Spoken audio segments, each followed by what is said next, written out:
Salve, salve pessoal! No vídeo de hoje vou trazer aqui sobre a leitura de um livro que eu fiz neste mês de novembro. Esse livro aqui, ó, que chama Como Superar Seus Limites Internos. Aprenda a vencer seus bloqueios e suas batalhas interiores de criatividade. O autor do livro é Steven Pressfield. Eu vou deixar aqui no link da descrição também para vocês poderem ver aí a versão desse livro. Caso queira comprar, compre pelo link que está aqui abaixo. Como que eu cheguei neste livro? Antes de gravar esse vídeo, eu dei uma folheada aqui nele e me veio à cabeça como que eu cheguei neste livro. Por que eu comprei este livro? Eu não me recordo ao certo por que eu cheguei neste livro. Ao meu ver, como a capa aqui do livro mesmo traz aqui, como superar seus limites internos, aprenda a vencer seus bloqueios e suas batalhas interiores de criatividade. Eu acredito que eu cheguei nesse livro depois que eu li um outro livro que chama O Ato Criativo, uma forma de ser. Um livro que eu já havia visto há muito tempo, que eu comprei ele no início do ano e li ele. Um livro muito bom.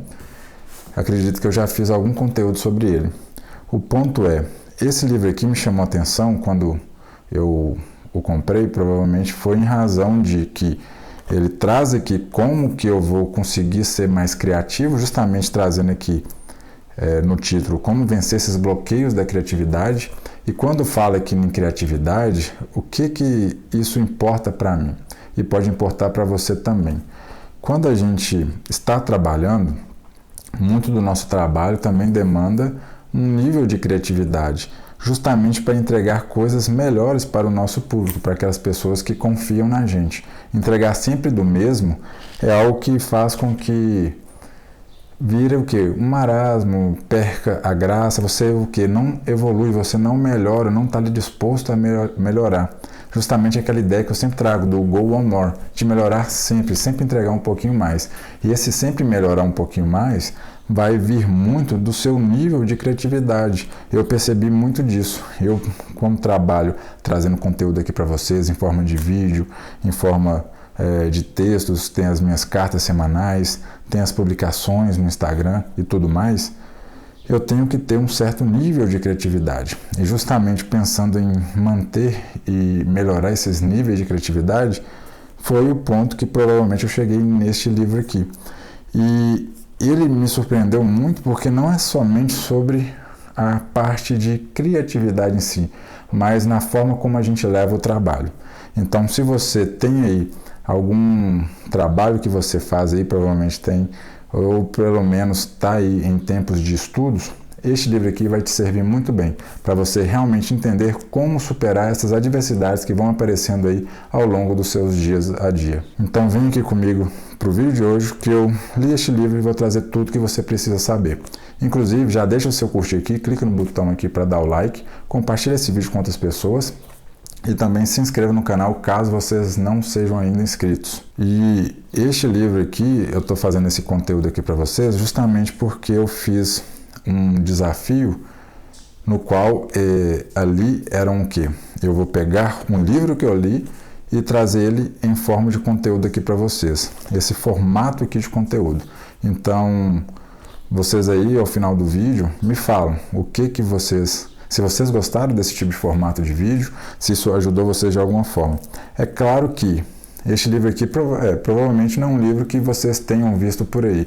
Esse autor, eu dei uma leve pesquisada, esse Steven Pressfield, e ele tem vários livros já, que tem boa saída, que tem boas vendas, justamente trazendo em seus livros um conteúdo sobre o quê? Criatividade, sobre como ser mais produtivo, como produzir melhor, como produzir mais, e tudo que está aí relacionado à questão de trabalho. É uma leitura bem tranquila, não tem nenhuma dificuldade. E o autor aqui, ele divide em 3 partes o livro. Ele basicamente divide aqui em 3 partes.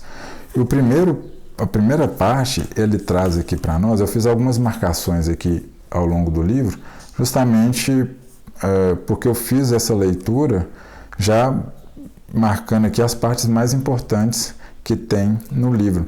Durante o desafio mesmo, ali onde eu assisti o desafio fala muito sobre isso, além de fazer marcações ao longo do texto que você vai lendo ali no livro, marcações de sublinhar, alguns sinais, símbolos que eu já utilizo ali para determinar qual que é o nível de importância daquela demarcação, também colocar esses marcadores de texto justamente para facilitar numa leitura posterior de você ir ali justamente naquela parte ali que mais importa, que mais te interessa, que você viu ali maior significado.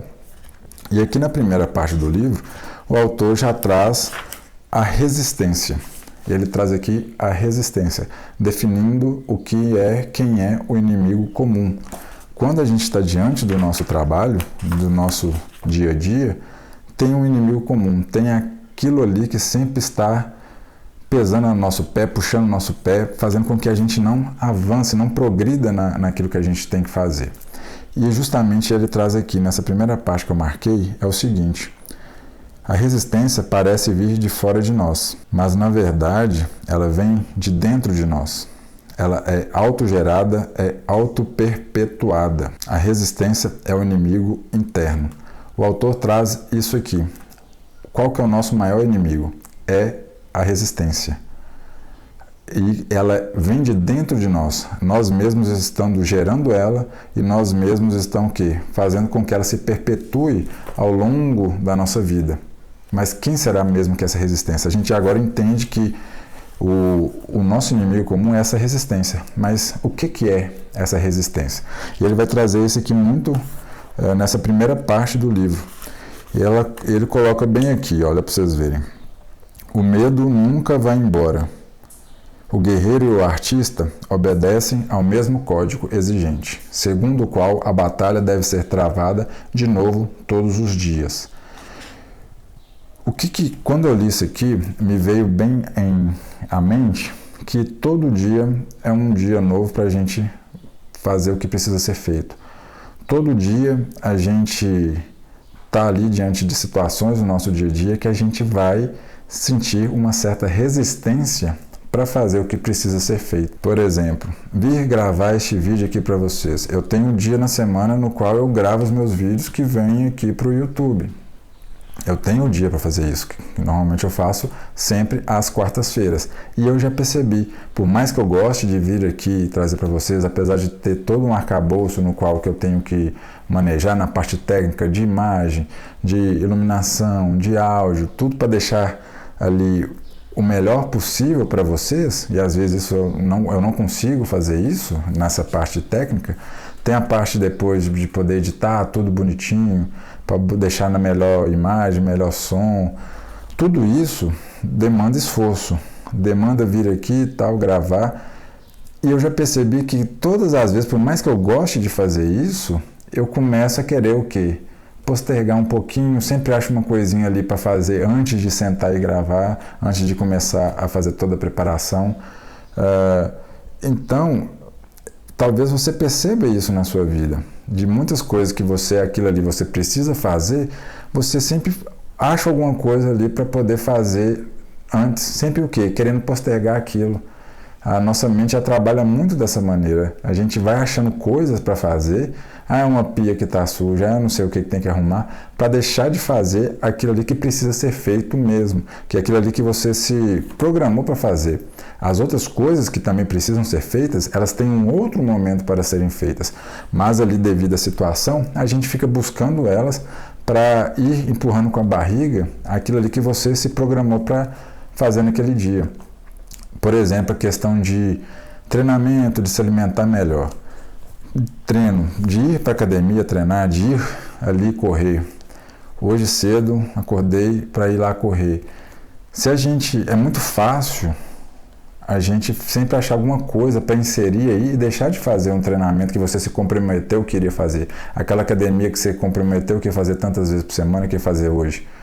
E você vai chegar aquele momento, você vai começar a querer pegar uma outra coisa para colocar ali no lugar para que você não vá treinar.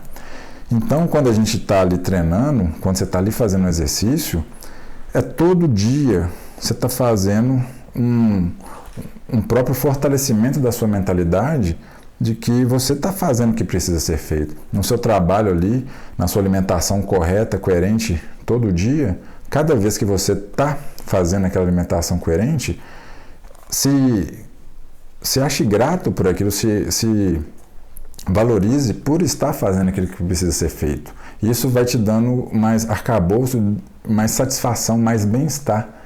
Você vai parar de ver aquela situação como algo penoso, algo custoso, como se fosse um castigo. E não. Você está cumprindo com a sua palavra, você está tendo ali, gerando bem-estar em fazer o que precisa ser feito. É uma coisa que eu consigo trazer aqui muito bem sobre essa resistência. Tem coisas na nossa vida que a gente sempre vai ter um receio. A gente vai chegar aqui também, que o autor fala muito disso aqui, do medo. É um ponto, para mim, o mais importante aqui do livro que ele traz é o medo que gera essa resistência da gente fazer as coisas que precisam ser feitas.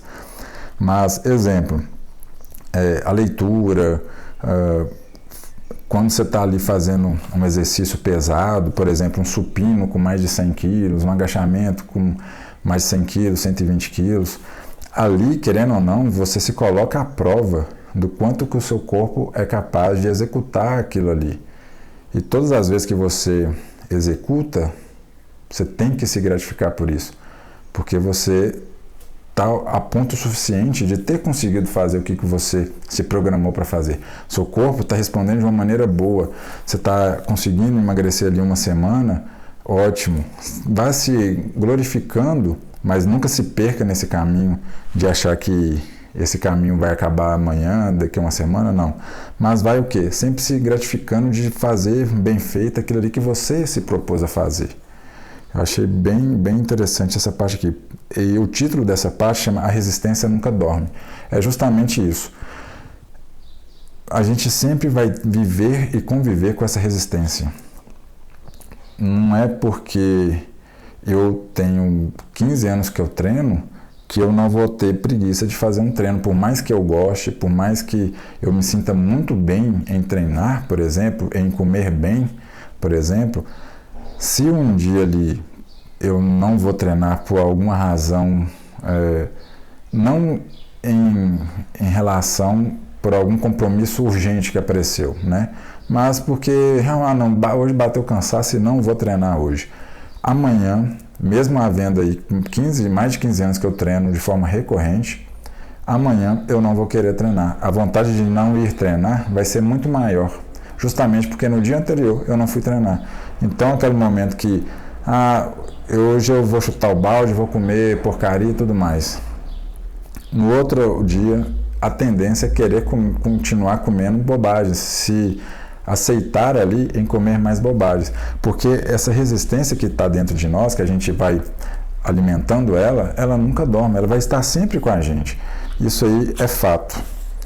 Um outro ponto aqui que ele trouxe sobre a resistência, é muito importante, eu vejo, que a gente saber quais que são essas resistências, o que faz com que a gente não haja da maneira que a gente se propôs a agir, da maneira que a gente precisa agir para a gente ter os melhores resultados que a gente quer. E aqui ele traz aqui, olha para vocês verem que interessante. A resistência é alimentada pelo medo. Ele vai voltar nessa parte do medo no fim do livro, porque, ao meu ver, esse medo é o que mais faz com que a gente fica inerte. Aqui, vou ler para vocês essa parte. A resistência não tem força própria. A que ela usa vem de nós. Nós alimentamos com o poder porque a tememos. Domine esse medo e vencerá a resistência. É justamente isso. Eu até escrevi aqui no livro, eu tenho o costume de rabiscar os livros e eu não tenho dó de fazer isso, até porque eu levo a leitura como uma conversa com um autor. Então, o que eu coloquei é a própria pessoa é quem alimenta ou permite que essa resistência vai tomando conta. É nós mesmos, e até mesmo no ambiente no qual a gente está convivendo, que vai o quê? Alimentando esse nosso medo, que vai gerando o quê? Resistência em fazer aquilo que precisa ser feito. Lembrando aqui, teve uma vez que eu fui à minha cidade, uma das últimas vezes, e eu fui ao supermercado e passando ali do supermercado indo para minha casa, eu vi ali um colega meu, cumprimentei ele e tudo mais, mas um fato me chamou curiosidade. Ele estava ali, chegando na hora, e tinha uma senhora que parece, ao meu ver, estava esperando ele, e esse conhecido meu está bem acima do peso. E essa senhora falou, nossa, você tá bonito demais, tá cheio de saúde.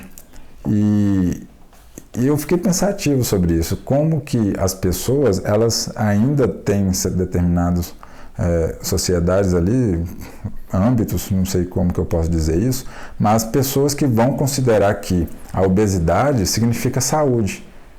Tem essas pessoas ainda. E dependendo de quem está ouvindo isso, ela pode entender isso como, não, realmente, se está acima do peso é algo saudável, significa que eu estou comendo.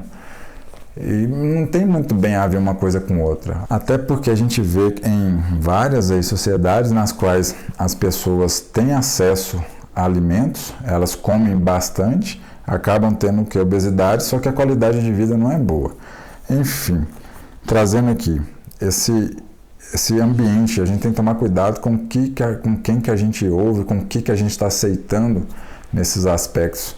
Que as pessoas, elas têm as suas vidas e elas vão trazer para nós, muitas das vezes, coisas que não fazem sentido para a nossa vida. E a gente toma aquilo ali como uma verdade.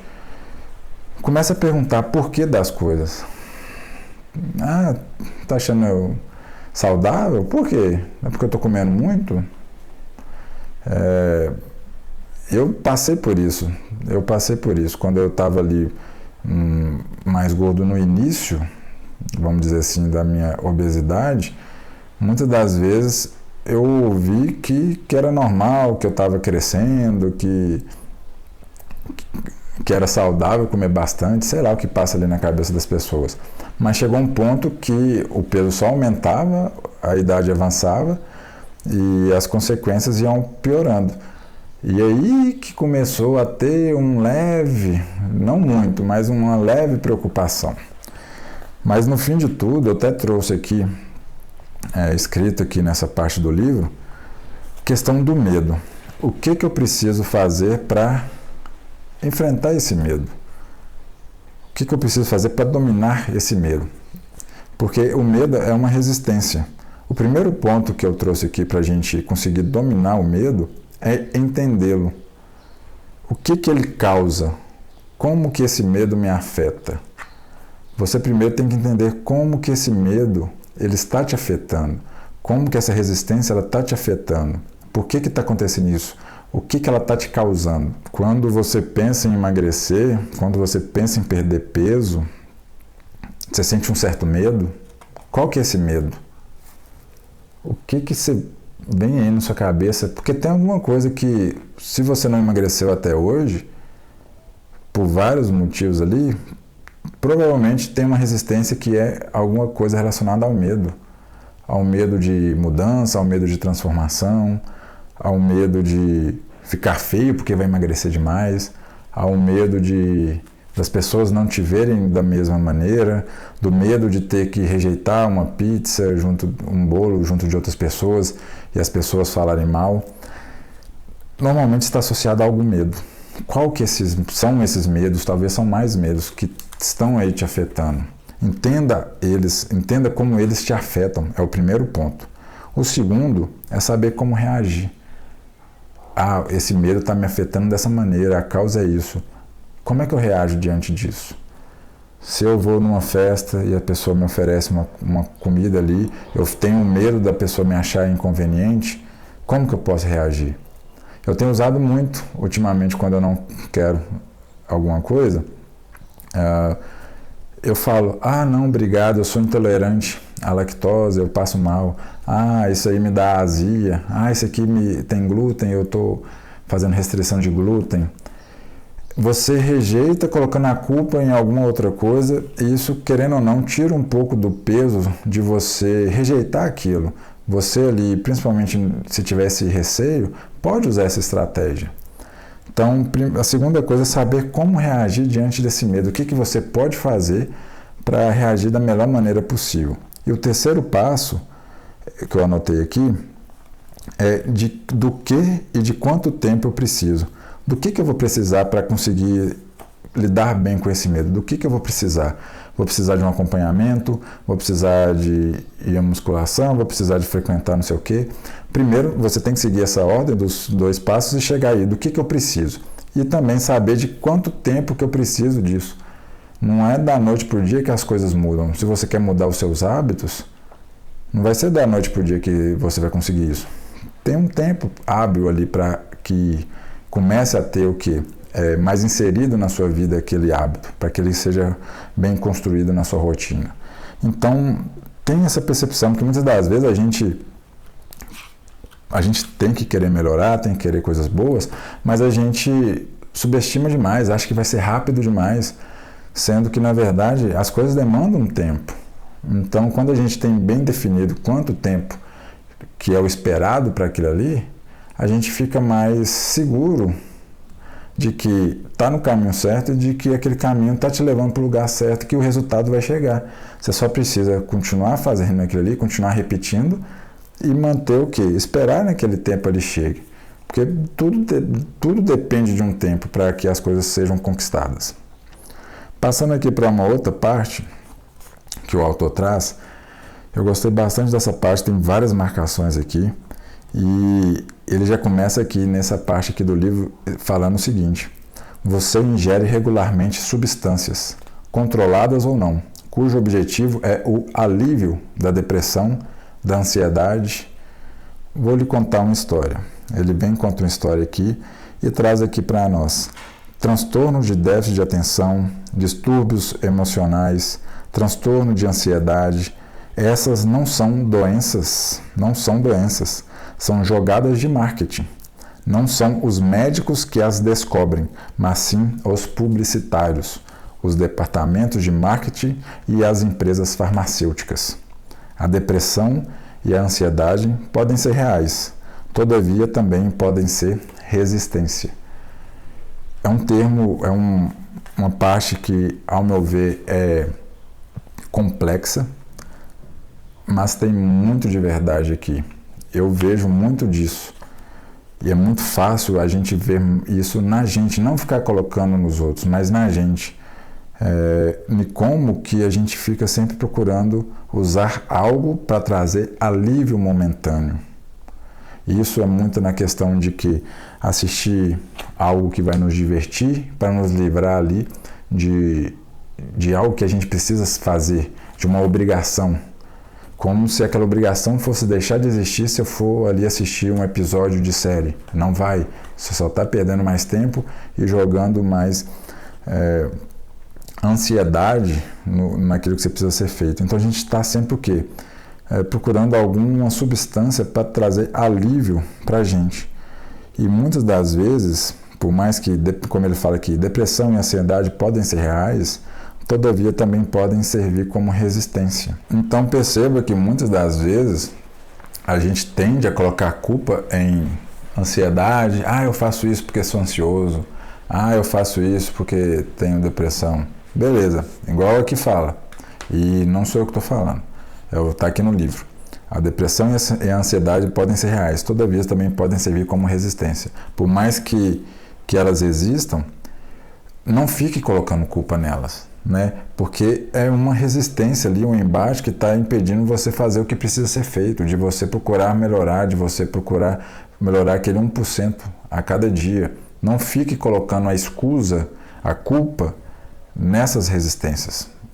É realmente entender aquilo ali como uma resistência e superá-la para conquistar melhores resultados. E ele traz mais aqui: quando nos drogamos para não ouvirmos o chamado de nossa alma, estamos nos comportando como bons cidadãos e consumidores exemplares. Estamos fazendo exatamente o que os comerciais de TV e a cultura pop vêm colocando em nossa cabeça desde o nascimento.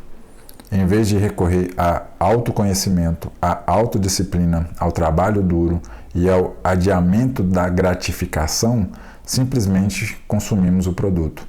O que chega para nós através das mídias sociais, na maioria das vezes, é o quê? O consumo, o exagero do consumo, ainda mais agora em época de Black Friday, tudo vira o quê? Oportunidade. A gente nem sabe se aquilo ali realmente faz sentido para nós. Tudo envolvido ali na questão de desejo. Eu li este ano esse livro aqui, que chama, do autor René Girard, Eu vi Satanás cair como um relâmpago. E ele traz aqui sobre desejo mimético. É um livro todo sobre isso, mas basicamente falando que a gente tem ali um paradigma, uma coisa, uma pessoa, um padrão no qual a gente vê aquilo ali, começa a ter desejo por aquilo ali, querer conquistar aquilo, sem nem se perguntar se aquilo ali faz sentido para a nossa vida. A gente vê as pessoas usando certas coisas e a gente quer usar pelo simples fato de que outras pessoas também estão usando. E a gente nem para pensar se aquilo ali realmente faz sentido para a minha vida. Não é lendo ou ouvindo quem está te vendendo que você vai aceitar isso. É realmente parar para pensar, será que realmente vale a pena? Será que isso aqui realmente vai fazer sentido para a minha vida? Eu preciso disso? E é justamente aí que a gente cai. A gente fica sempre procurando o quê? Uma solução que vai na causa e não na consequência. Na parte de emagrecimento, hoje em dia o que mais vê são medidas aí de remédios emagrecedores. Essas canetas que vão trazer prometem trazer o emagrecimento a todo custo. Está vendendo igual água na chuva. E o que esse medicamento ele vai fazer? Ele vai apenas na consequência da obesidade, mas na causa que está fazendo ali a obesidade na pessoa, ele não vai trabalhar. Então, muitas das vezes, a maioria das pessoas que usam esse medicamento, elas conseguem ali perder peso, mas elas perdem qualidade de vida, uma vez que elas estão tendo vários períodos de enjoo, elas não conseguem sair de casa direito. É uma diversidade muito grande que não é passada para as pessoas, não chega até as pessoas que elas têm esse desejo de usar o medicamento. Elas querem somente o resultado, que é o emagrecimento, mas elas não entendem que aquilo ali pode acarretar em um prejuízo sério para a saúde dela. Perda de massa muscular, são várias consequências. O valor financeiro para fazer todo um tratamento correto, muitas das pessoas usam uma que vai durar ali 2, 3 meses e não vai dar sequência, vai trazer consequências ali posteriores. Então é muito disso da gente procurar simplesmente eliminar um remédio ali que vai aliviar aquela dor de uma forma rápida. É o que vende, é o que a maioria das pessoas procuram, sendo que na verdade dificilmente isso vai solucionar o seu problema, o problema meu, o problema seu, o problema das pessoas que querem solucionar aquele problema ali. O que mais que eu coloquei aqui? Eu coloquei aqui, por exemplo, alguns questionamentos. Quando eu me pergunto o que eu devo estudar, eu pus aqui, com quem eu devo estudar? É tão importante quanto saber o que eu devo estudar, com quem que eu vou estudar, quem que eu vou ouvir. Se eu ouvir a pessoa errada sobre aquele argumento, sobre aquele tema, eu vou provavelmente me induzir a um conhecimento mais equivocado. Por exemplo, pus aqui, como ter e fazer disciplina. O que eu devo retirar mais que acrescentar? Quando a gente faz um processo de emagrecimento, tem muita ideia de que eu vou cortar o açúcar. Beleza, mas o que você vai colocar no lugar? Tem que ter já automatizado coisas que você vai substituir pelo consumo ali. Você vai acrescentar proteína, você vai comer mais salada, você vai optar por sempre ter proteína nas suas refeições, proteína limpa, né? Proteína mais magra, com menos gordura. Então as coisas que você for fazendo ali nos seus hábitos, não pense simplesmente no fato de retirar elas, pense em substituir. De noite eu fico mexendo muito em rede social e quero diminuir esse hábito. Você não vai simplesmente cortar ele do nada, você precisa substituí-lo. Agora em vez de ficar mexendo na rede social, eu vou me obrigar a sentar a ler. Eu vou lá e leio tantas páginas que eu conseguir. No começo tudo é mais difícil, porque exige o quê? Um tratamento ativo, você tem que estar ali focado naquela informação, lendo, sentar, passar página por página, ao invés de estar numa tela que é tudo passivo, as informações estão chegando ali sem você nem querer. Vai aparecendo um tanto de conteúdo, um nada a ver com o outro, um atrás do outro. Um outro ponto aqui que o autor está sobre resistência e infelicidade. O que é resistência? É que ele define para nós, agora nesse ponto aqui do livro, que ele vai trazer bem definido o que é resistência. Primeiro, infelicidade. Sentimos-nos péssimos. A desgraça mais cabal invade tudo. Ficamos entediados, inquietos. Nada nos satisfaz. A culpa, mas não sabemos de onde vem. Queremos voltar para a cama, queremos nos levantar e ir para a farra. Parece que ninguém nos ama e não somos dignos de ser amados. Vem o desgosto. Odiamos a nossa vida, odiamos a nós mesmos. Algumas pessoas podem ter vivenciado isso já nas suas vidas. Essa infelicidade é uma resistência. Se isso aqui não for combatido, a resistência sobe a níveis intoleráveis. E nessa altura, os vícios tomam conta. Drogas, adultério, internet em excesso, compras. Os vícios tomam conta. Então, se a resistência não for o quê? Combatida, se a gente se permitir ficar inerte e sempre ser controlado pela resistência, ela sempre está controlando em não permitir que a gente faça o que precisa ser feito, os vícios tomam conta. É aí que você se vê como aquele vício ali que está te trazendo algo negativo na vida. É o excesso de álcool devido... Normalmente, né, sempre vai ser questão relacionada ao excesso de álcool, excesso de jogos de aposta, jogos de computador, celular. Isso você deixou essa resistência tomar conta na sua vida, você não foi fazendo o que precisava ser feito, foi ao invés de fazer o que precisava ser feito, fazendo algumas outras coisinhas ali sempre para postergar aquilo que precisava ser feito, que aquilo ali se tornou um vício. E aqui ele continua. Depois disso, a resistência assume caráter clínico. Agora, você tem essa resistência como se ela tivesse ali entranhada na sua pele e nunca mais vai sair. Aquilo ali faz tão presente na sua vida que você nem cogita em sair daquele estado no qual você vive hoje. Está muito confortável, por mais ruim que seja a qualidade de vida hoje, está muito confortável. Estando muito confortável, já faz presença aqui na minha vida, eu não quero mudar. E aí é o quê? Um estado clínico. Depressão, agressão, disfunção e, por fim, crime e autodestruição física. Será que chega um ponto de virar insanidade? Aqui ele não traz mais nada sobre, mas chegar a ponto de virar um crime, uma autodestruição física, é triste. A pessoa chegar nessa situação. E continuando aqui, esse aqui é muito bom, olha para vocês verem.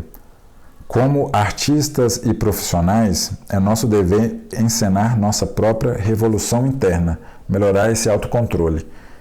Uma insurreição privada em nossa cabeça. Graças a esse montim, livramos-nos da tirania da cultura de consumo. Depomos a programação da publicidade, de filmes, de videogames, de revistas, da TV e da MTV, pela qual fomos hipnotizados desde o berço. Quando eu li esse trecho, já me veio aqui na cabeça uma cena de de uma pessoa de frente para uma televisão, dessas televisões de tubo, olhando ali para a televisão fixamente, com aqueles olhos regalados, com uma espiral em cada olho e babando. Porque se a gente nos permitir, a mídia que chega até nós de forma passiva, ela nos hipnotiza, elas nos deixam bobos, elas fazem com que a gente haja no estilo ali de manada. Pelo simples fluxo do que as pessoas estão fazendo, a gente vai e faz igual sem entender por quê. Sem entender os motivos mais intrínsecos daquilo. A gente só vê a superficialidade e acredita que aquilo ali é a verdade absoluta. Tudo porque a gente construiu essa resistência de não dar um passo para frente, de sempre ficar ali acanhado, impedido de fazer o que precisa ser feito. E hoje em dia, as mídias são as mídias de forma gerais mesmo. O telefone está muito fácil. Eu tenho visto algumas pessoas que estão realmente saindo do Instagram. Elas estão saindo do Instagram porque elas estão vendo que ali não é um ambiente satisfatório para ela, é um ambiente hostil e está acarretando prejuízo na vida privada ali, a vida offline. A pessoa está com mais ansiedade, ela está tendo comportamentos que ela não gostaria de ter com as pessoas perto dela. E ela está vendo que aquilo ali é devido à inserção naquela rede social ali, que é o tempo todo trazendo informações fragmentadas, tudo muito rápido, e isso está prejudicando a vida dela e resolvendo sair de fora de vez. Um outro capítulo aqui, essa parte eu achei bem interessante, é que ele traz, vou trazer aqui só uma frase aqui, uma oração, perdão, o que ele trouxe aqui, ó. Só não sabemos como ficar sozinhos. Só essa frase. Só não sabemos como ficar sozinhos. Você, quando ouve essa frase, sozinha, ela aí, ó. Só não sabemos como ficar sozinhos. O que vem à sua cabeça? O que vem na sua mente?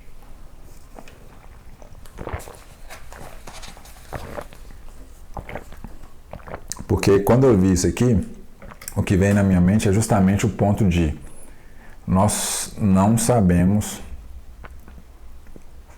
conviver só com a gente. A gente tem uma dependência muito grande dos outros.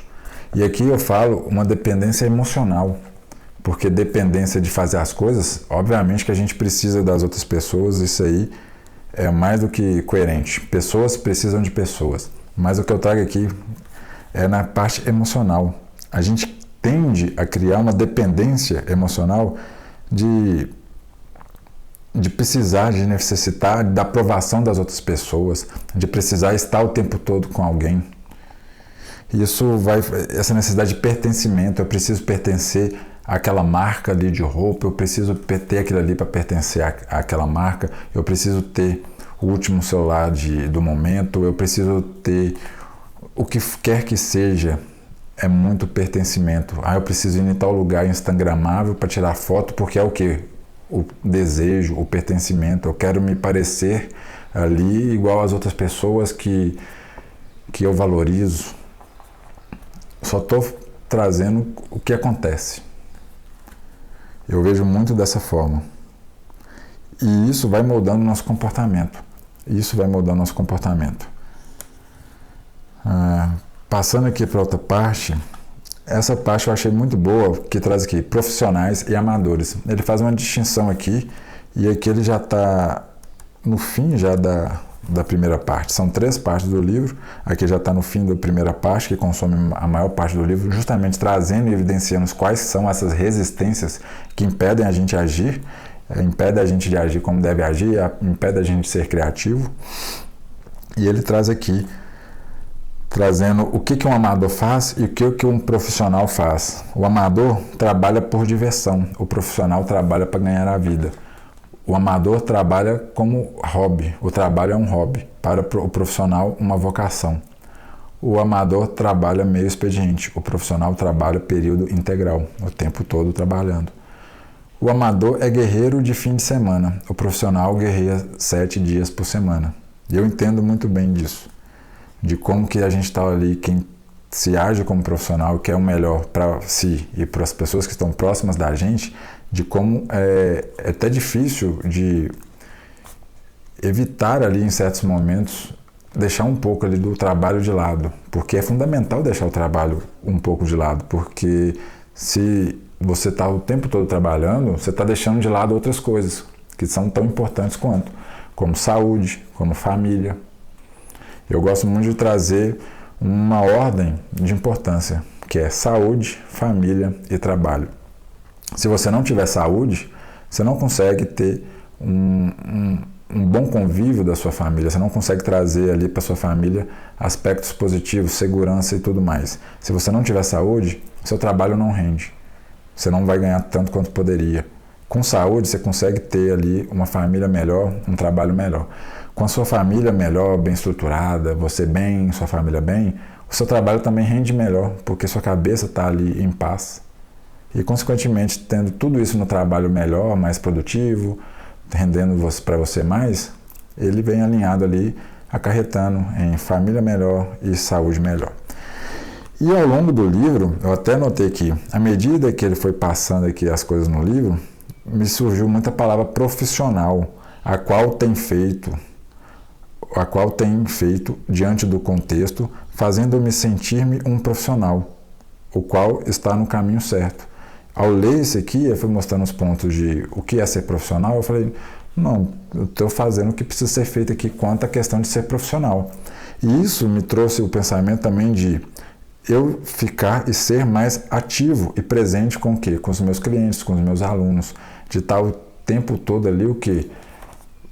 Conduzindo eles para o objetivo final da melhor maneira, procurando sempre que eles me falem as coisas, não ficar esperando que eles vão me falar, porque isso acontece muito, eu já tenho essa consciência. Tem pessoas que elas estão sempre o tempo todo trazendo os problemas que elas estão vivenciando. Tem outras que não trazem, que você tem que estar sempre ali perguntando. Por isso que toda segunda e toda sexta-feira, toda segunda eu pergunto como que foi o fim de semana, o que aconteceu, como é que foi ali a resolução, quais que foram os problemas. E sexta-feira, como é que você se programou para o fim de semana? Ah, você vai fazer isso? Então vamos organizar aqui dessa maneira. Será que faz sentido aí para sua vida? Aí na segunda-feira que vem eu sei o que aconteceu, a pessoa fala, fiz isso, deu certo e tudo mais. Então esse acompanhamento é muito importante. E não só o acompanhamento, como sempre procurar o quê? Ir melhorando. Sempre vendo o que faz mais sentido para aquela pessoa, de como que é melhor fazer o trabalho, a consultoria, para que a pessoa tenha não só os melhores resultados, mas que tenha um processo cada vez melhor. E isso é um trabalho que corriqueiro, ele nunca vai acabar. E quando eu me vejo como profissional, eu vou sempre procurar executar isso para que eu consiga ter esses melhores resultados, essas melhores informações, esses melhores conhecimentos para você usufruir disso. Entende? Então, até mesmo caso você queira fazer parte do meu time, aqui na descrição do vídeo tem um link, entre lá, acesse e manda uma mensagem lá para você entender melhor como que funciona. O primeiro passo é ser profissional. Agir como um profissional age. O que um profissional faz? Pergunte-se, o que um profissional da minha área faz? Aquela pessoa ali que é o meu paradigma, o profissional dos profissionais. Por exemplo, quando eu vejo aqui, eu coloquei aqui Instagram, eu preciso criar uma audiência. Eu preciso criar uma audiência ali. Como é que eu crio uma audiência? Trazendo o meu contexto de vida, conhecimento. Então, o que um profissional faz? No YouTube, o que um profissional faz? Ele grava os vídeos com conhecimento, trazendo de uma forma que seja uma concatenação de ideias que tem uma assimilação boa para que você que está aí ouvindo consiga entender o melhor possível do que aquilo que eu estou falando, que eu consiga fazer você ter uma percepção diferente do que você tinha antes, que você consiga ver as coisas de uma maneira diferente que você via antes. Isso é o mais importante. E depois vem a iluminação, o áudio, essas coisas que também são importantes, porque ninguém aguenta ver um vídeo ainda grande se o áudio estiver ruim, se a iluminação estiver ruim. O áudio ainda é o mais difícil de todos. Também coloca aqui o que você aí quer, quais que são os seus maiores problemas, suas maiores dificuldades. Eu preciso ouvir de você. Então, seja aqui no YouTube, ou seja lá no Instagram, coloque aqui nos comentários quais que são os maiores problemas que você tem tido aí na sua vida corriqueira. Seja eles de alimentação, seja eles de saúde, treino, de comportamentos, de qualquer coisa que seja. Se abra também. Fale aí quais que são as dificuldades que você tem passado. Porque as coisas, por mais que a gente estude as coisas, por mais que a gente veja as coisas de forma muito separada, para ficar isso tudo, essa forma de separar as coisas, é apenas uma parte mais didática da gente compreender e ensinar as coisas. Mas, por exemplo, quando a gente fala de saúde, saúde é tanto física quanto mental, só que os dois estão atrelados. Se sua saúde mental ali ela não está boa, o rendimento físico provavelmente não vai render tão bem. Não há no nosso corpo essa separação, por mais que a gente fique ali sempre falando saúde física, saúde mental.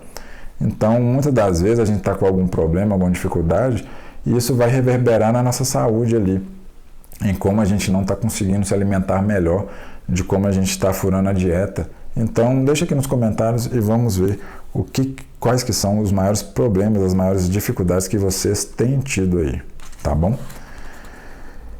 Aqui já no outro capítulo, eu achei muito importante, muito interessante isso aqui, eu me vi muito aqui, e talvez você se veja aí também. Ele fala: os fuzileiros gostam de se sentir péssimos, sentem prazer maligno em ter comida fria, equipamento ruim e sofrer mais baixas que os soldados do exército, os marinheiros ou os aviadores a quem desprezam. Por quê? Porque esses almofadinhas não sabem se sentir péssimos. O artista que deu ouvidos à sua vocação alistou-se no inferno, sabendo disso ou não. Entrará em uma dieta de isolamento, rejeição, insegurança, desespero, ridicularização, inveja e humilhação. Isso aqui faz muito sentido na minha vida. Quando decidi emagrecer ali, no começo tudo é mil flores. Nossa, você está emagrecendo? Que coisa boa. Fez cirurgia? Não, não fiz. Não, você fez. Eu falei, se eu estou falando que eu não fiz, você que não me conhece está falando que eu fiz, então você está sabendo mais da minha vida do que eu. Beleza. Mas depois que você continua ali seguindo dieta, tendo bons hábitos, fazendo essa construção, você se vive um pouco mais do que em isolamento, porque a maioria das pessoas não fazem hábitos saudáveis. E isso, querendo ou não, distancia você delas e elas de vocês. E isso faz parte do jogo. Não tem como ser diferente. Uma pessoa que... 5 pessoas drogadas, se uma para de usar droga, elas vão se afastar entre si. É óbvio isso.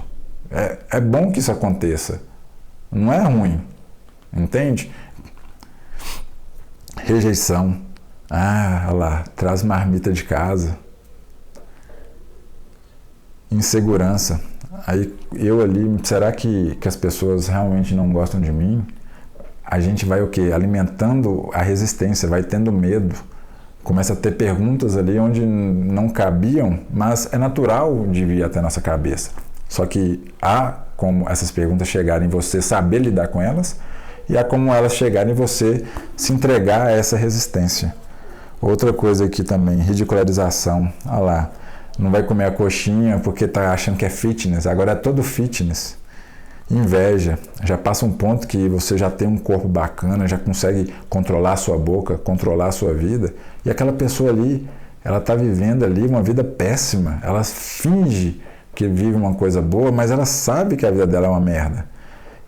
Perdão a expressão, mas ela sabe e ela tem inveja disso.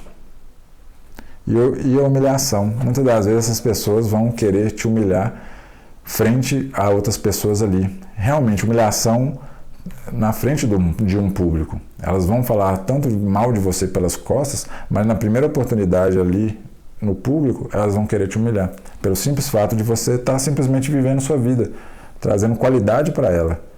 Então, quando você sabe que isso existe, você consegue ter um entendimento. Isso é para mim?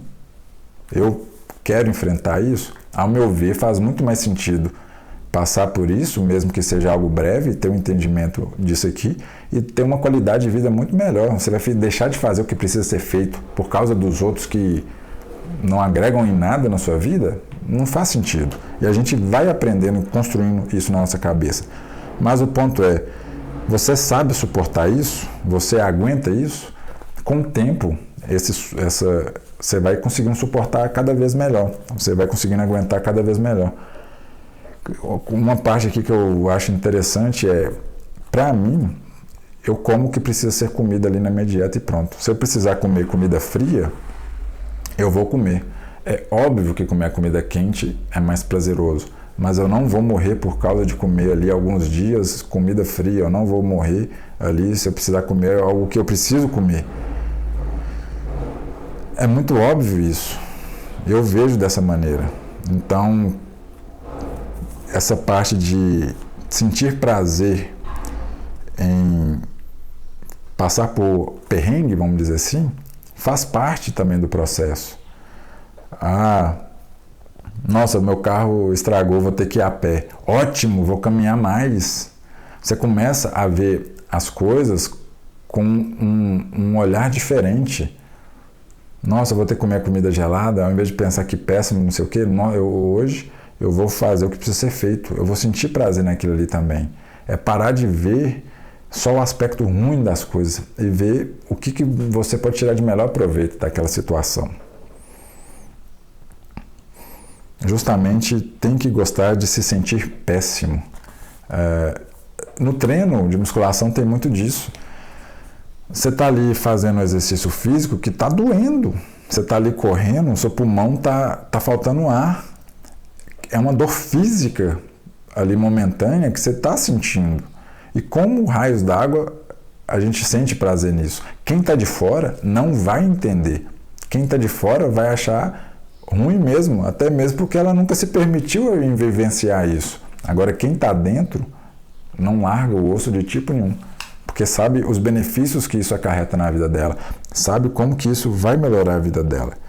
Então, saber os perrengues que tem aí pela frente e também saber suportar isso é muito importante. E já que chegando mais para o fim do livro, ele traz aqui no capítulo: o profissional valida a si mesmo.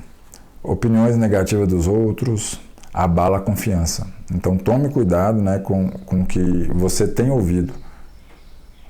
Tome cuidado. Ele traz aqui, eu coloquei 3 pontos. Coloquei um aqui mais importante. E aqui o ponto mais importante que eu pus... Presta atenção aí, ó. O profissional não permite que atos alheios definam sua realidade. Amanhã, aquele que criticou terá desaparecido, mas você continuará a ter que escrever suas páginas em branco. Só o que importa é continuar trabalhando, exceto no caso de uma crise familiar. Ou então, numa eclosão da Terceira Guerra Mundial, o profissional estará sempre pronto para servir aos seus deuses. É justamente isso, não se abalar com crítica de quem não vai agregar em nada na sua vida. Realmente é isso, e acontece bastante. E não só a crítica, também o elogio daquela pessoa que não acrescenta nada, que nunca passou por nada, que não vai te auxiliar em nada ali. Não só da crítica, que você não tem que ficar ouvindo, mas também do elogio, porque ela não entende nada do que você está fazendo. Então, você está fazendo errado ou não, ou ela vai criticar ou ela vai elogiar, e não importa. Não é dela que você tem que ter esse feedback. E muitas das vezes a gente fica abalado. Um comentário ruim no YouTube aqui vai acontecer, tem que tirar o melhor proveito e não ficar abalado com isso.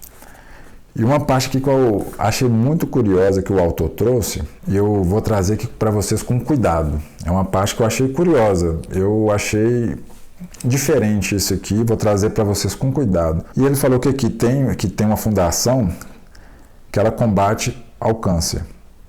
E a equipe de profissionais lá aconselha os pacientes não só a operar essa transferência mentalmente entre ego e self ali, mas também de vivê-la, ou seja, estimula que a dona de casa retome a carreira da assistência social.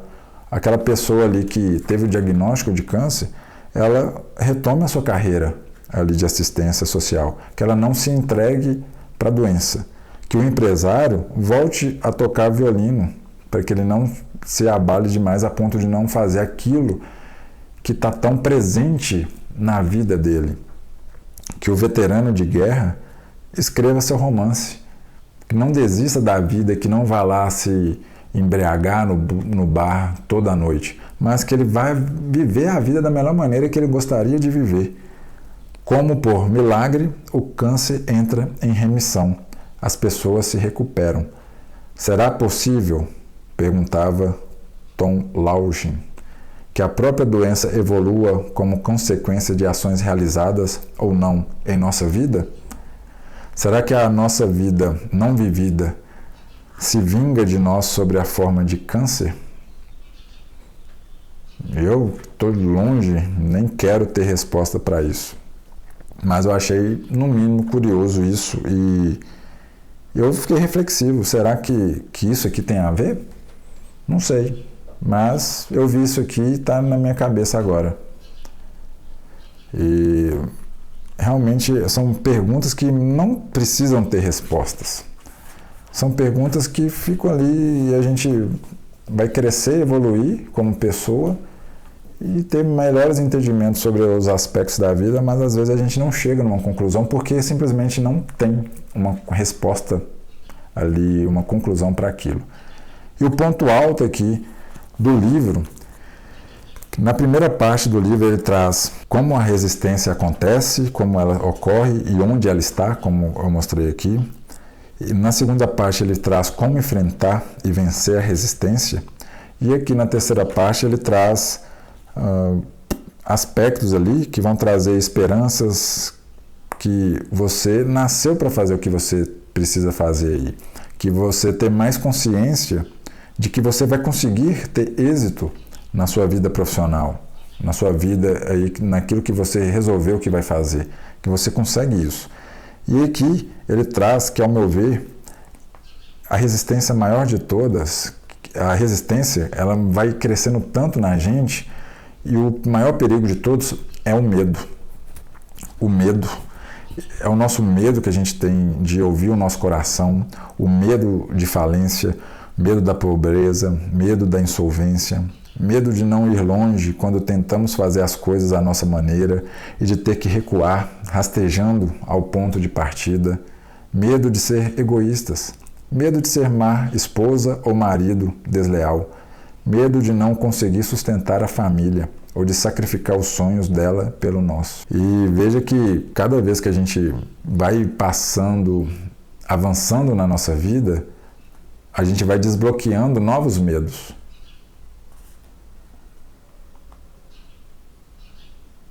O medo de passar do ponto depois do qual não há volta, tendo que viver com essa má escolha pelo resto da vida. Temos medo de descobrir que somos mais do que pensamos ser. Temos medo daquilo que é ruim e também temos medo daquilo que é bom, da mudança.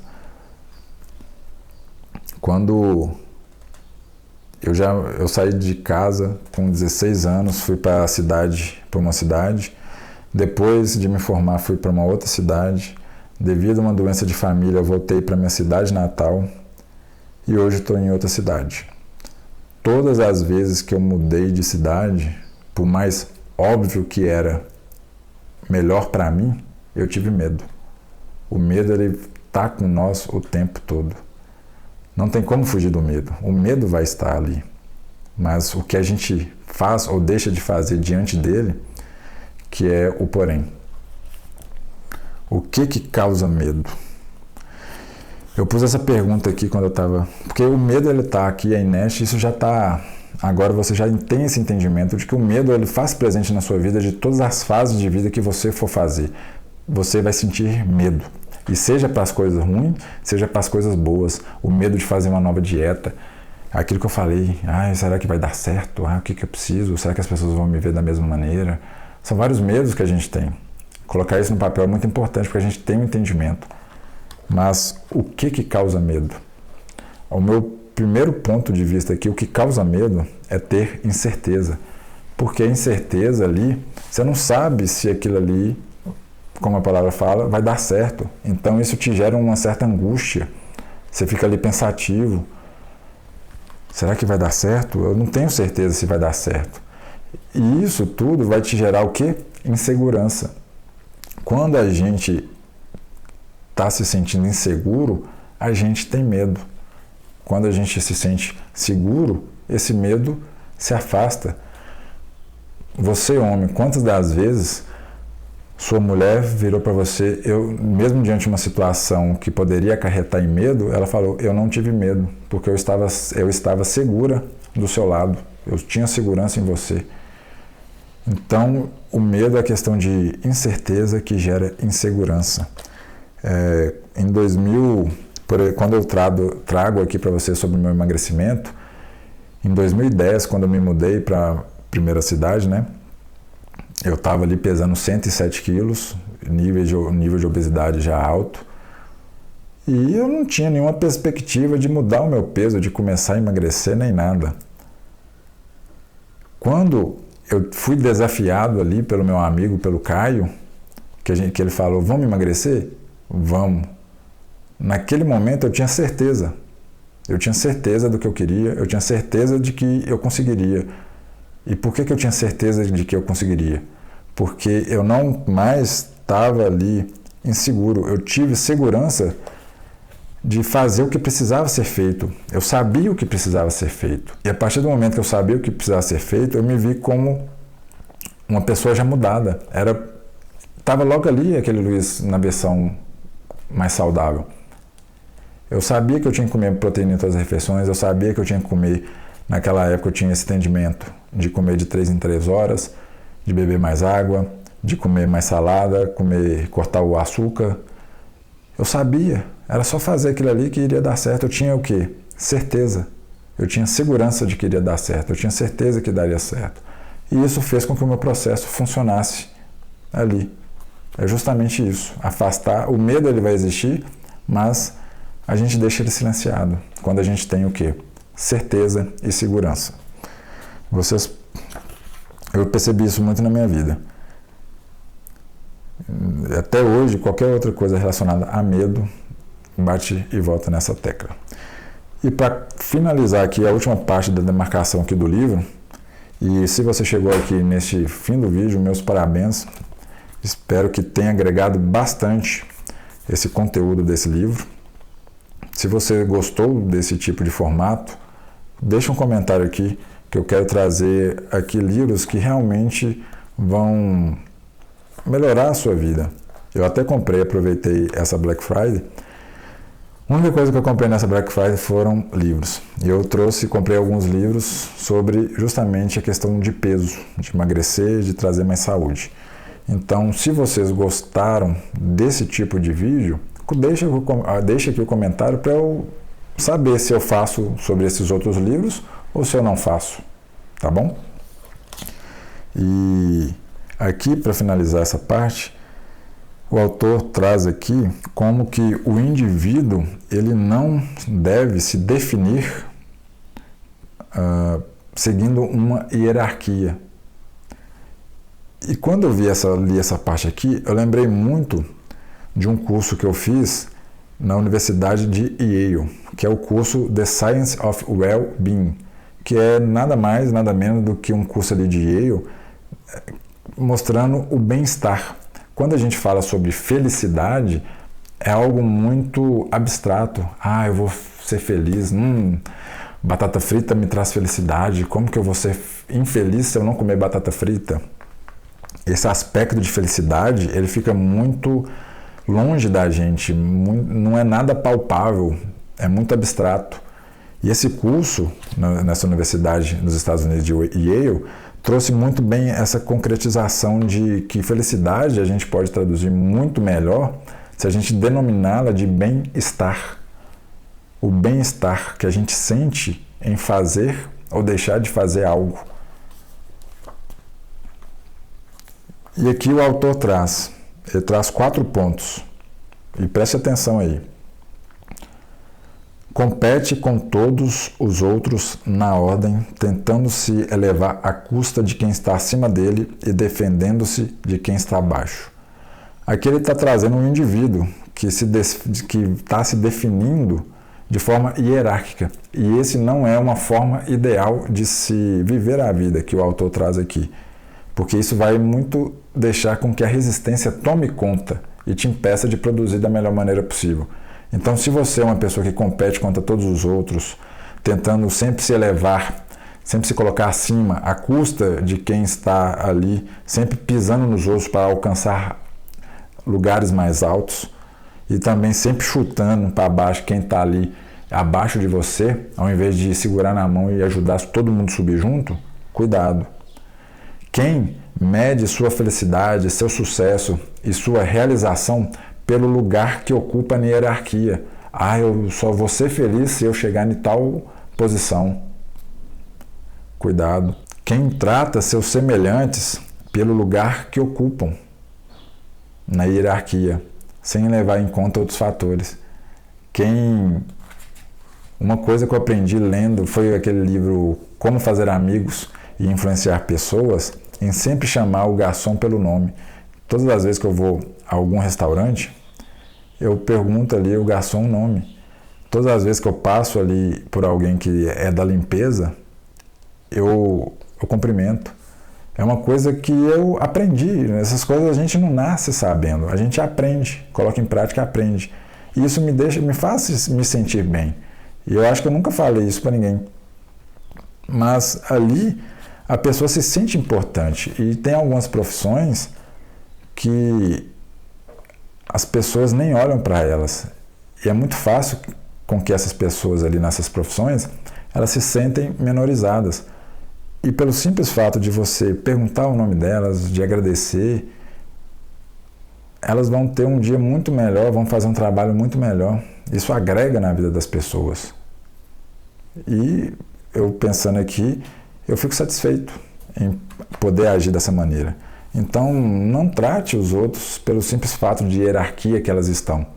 Não é porque é um manda-chuva que você tem que lamber o pé dela e aquela outra pessoa ali que não tem esse poder de posição, de poder mesmo, né? Você vai pisar em cima dela. Não faça isso. E o quarto, tudo que faz tem em vista o efeito que produzirá nos outros. Age para eles, veste-se para eles, fala para eles, pensa para eles. Quem você tem se transformado?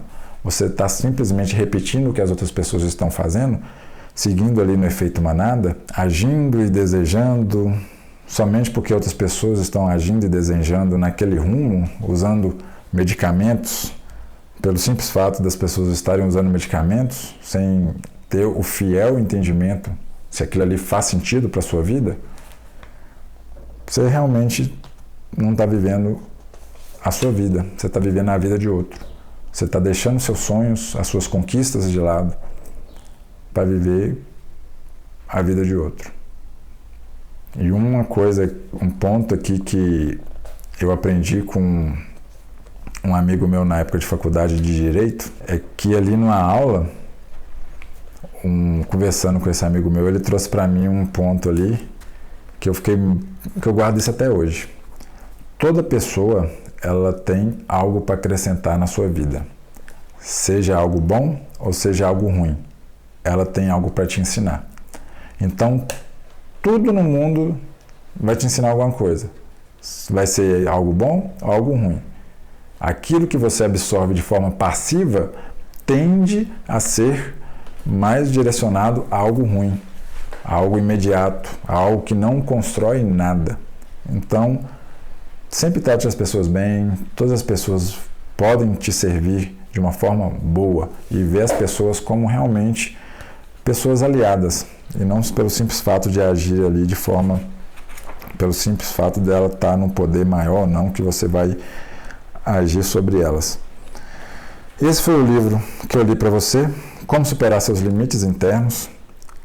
É uma leitura que vale a pena, é uma leitura muito rápida, leve, você pode ler aí de forma tranquila, um livro pequeno, e ele traz justamente para a gente aprender e vencer esses bloqueios, essas batalhas interiores, essa resistência que nos impede de alcançar o que a gente tanto nasceu para viver, uma vida de muito melhor qualidade.